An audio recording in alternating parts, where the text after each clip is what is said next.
El novio de mi suegra era el amante de mi padre y todo explotó en Navidad. Dicen que la Navidad es la época del perdón y la unión familiar, pero para mí, la última cena de Nochebuena fue el escenario de una demolición masiva que dejó los cimientos de mi vida reducidos a cenizas y secretos amargos. Mi nombre es Lucía, y durante 26 años viví convencida de que mi padre, Jorge, era el estándar de oro de la moralidad, un hombre que citaba valores conservadores como si fueran leyes divinas y que siempre miraba por encima del hombro a cualquiera que no encajara en su molde de familia tradicional.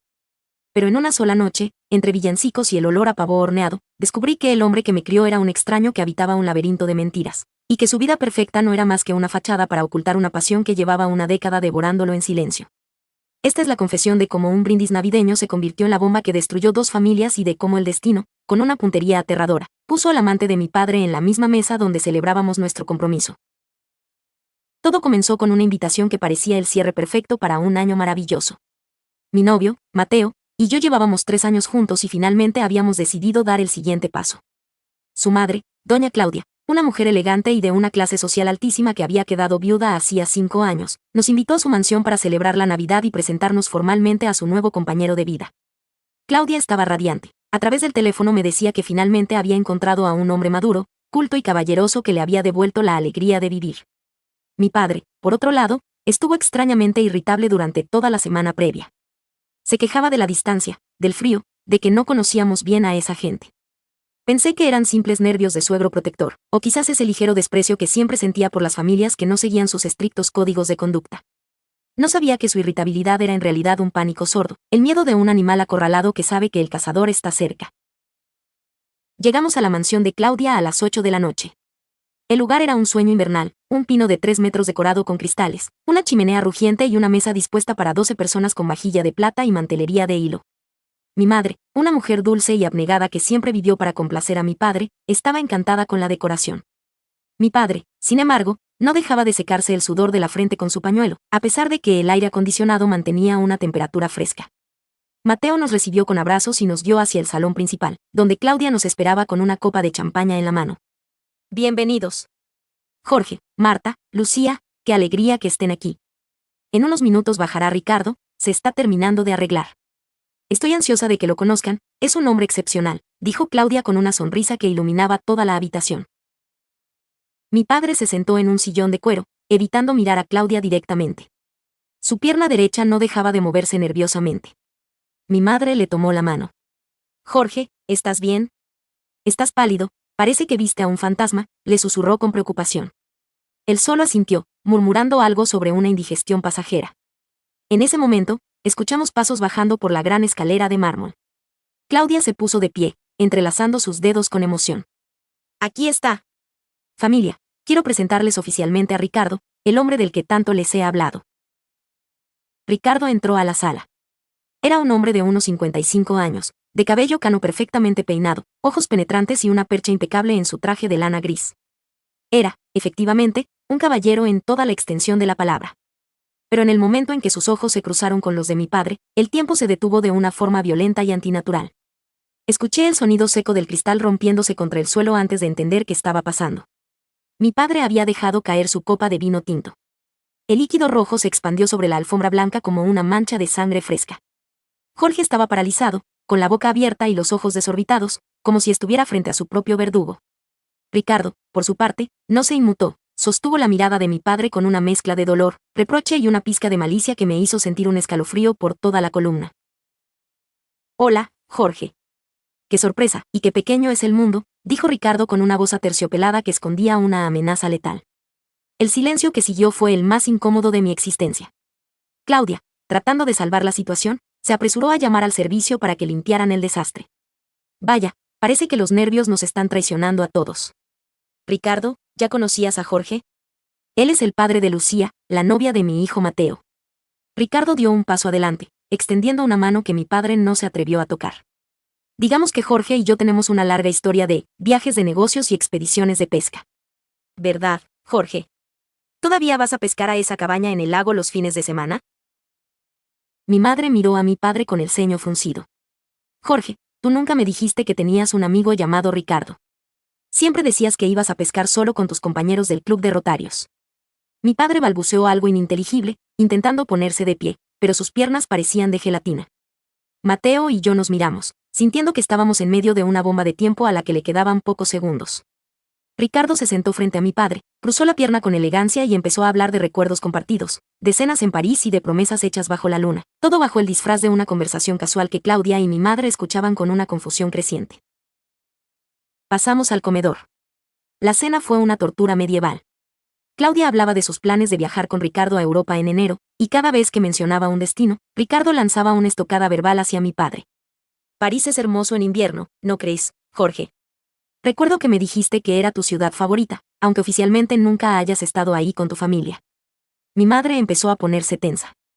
Ella no era tonta. La familiaridad con la que ese extraño hablaba de los gustos más íntimos de su esposo era una señal que no podía ignorar. Jorge, ¿qué está pasando aquí? ¿De dónde conoces a este señor con tanto detalle?, preguntó mi madre, dejando el cubierto sobre el plato con un golpe seco. Mi padre intentó jugar la carta del malentendido, diciendo que Ricardo seguramente lo estaba confundiendo con alguien más. Pero Ricardo ya no estaba dispuesto a seguir con la farsa. Se notaba en su mirada que estaba cansado de ser el secreto, cansado de las excursiones de pesca que en realidad eran fines de semana en hoteles boutique y de las llamadas nocturnas que mi padre hacía desde el garaje. Ricardo había aceptado salir con Claudia no por amor, sino como una jugada desesperada para forzar a mi padre a dar la cara después de que Jorge le prometiera, una vez más, que dejaría a mi madre tras las fiestas de diciembre.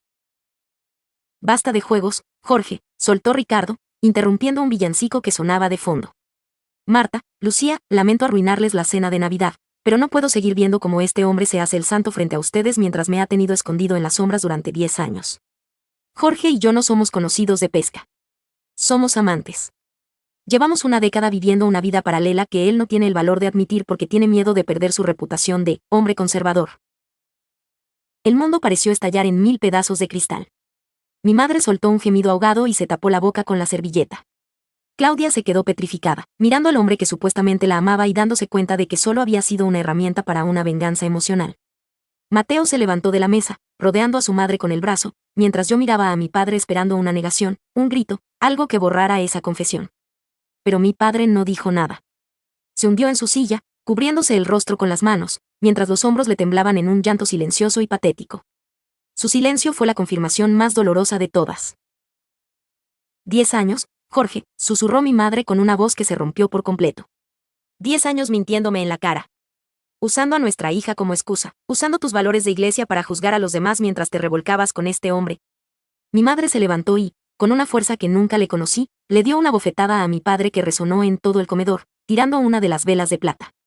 Claudia, por su parte, se levantó con una dignidad glacial. Señaló la puerta y miró a Ricardo. Tú te vas ahora mismo de mi casa. No sé qué clase de retorcido plan tenías, pero no vas a usar mi hogar para tus escenas de celos. Lárgate. Ricardo se levantó, ajustó su saco y miró a mi padre por última vez. Te dije que esta sería nuestra última Navidad bajo tus reglas, Jorge. Disfruta tu libertad, porque ahora es lo único que te queda. Salió de la mansión sin mirar atrás. La noche terminó en una tragedia griega. Mi madre se encerró en la habitación de invitados de Claudia y se negó a ver a mi padre. Mateo y yo tuvimos que sacar a mi padre de la casa casi a rastras, mientras él lloraba y pedía perdón de una forma incoherente. El viaje de regreso fue el más largo de mi vida. Mi padre intentó explicarme que él no eligió ser así, que la presión social y el miedo al rechazo lo obligaron a construir esa cárcel de mentiras. Me dijo que amaba a Ricardo, pero que también amaba la vida que tenía con nosotros, y que no sabía cómo reconciliar ambos mundos. Yo lo escuchaba y sentía una mezcla de lástima y asco. Lástima por el hombre que vivió aterrado durante una década, y asco por la cobardía de haber usado a mi madre como un escudo humano para su propia comodidad. Hoy, la Navidad es un recuerdo amargo que preferiría borrar. Mis padres están en un proceso de divorcio devastador. Mi madre se mudó a otra ciudad, incapaz de seguir viviendo en la casa donde cada rincón le recordaba a una mentira. Mi padre finalmente salió del closet ante sus amigos y conocidos, pero el costo fue altísimo. Perdió el respeto de su comunidad, la cercanía con mi madre y, durante mucho tiempo, la comunicación conmigo. Intentó retomar su relación con Ricardo, pero el daño ya estaba hecho. Ricardo no pudo perdonarle que lo hubiera negado frente a su familia por tanto tiempo y terminaron separándose definitivamente pocos meses después. Mi padre ahora vive solo en un departamento pequeño, rodeado de sus libros y de un silencio que él mismo cultivó con sus mentiras.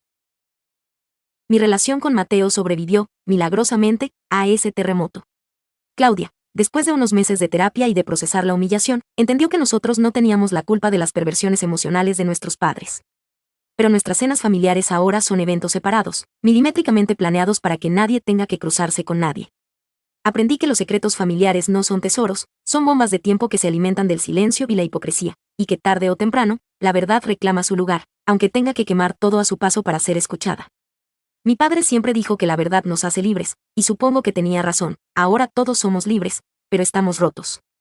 La Navidad ya no huele a pino ni a canela en mi casa, huele a vino tinto derramado sobre una alfombra blanca y al sonido de un cristal rompiéndose para siempre. ¿Alguna vez un familiar te traicionó por dinero, herencia o un secreto? Hay historias que duelen, pero también historias que te recuerdan que la vida siempre da vueltas. Síguenos para más relatos que sanan el alma.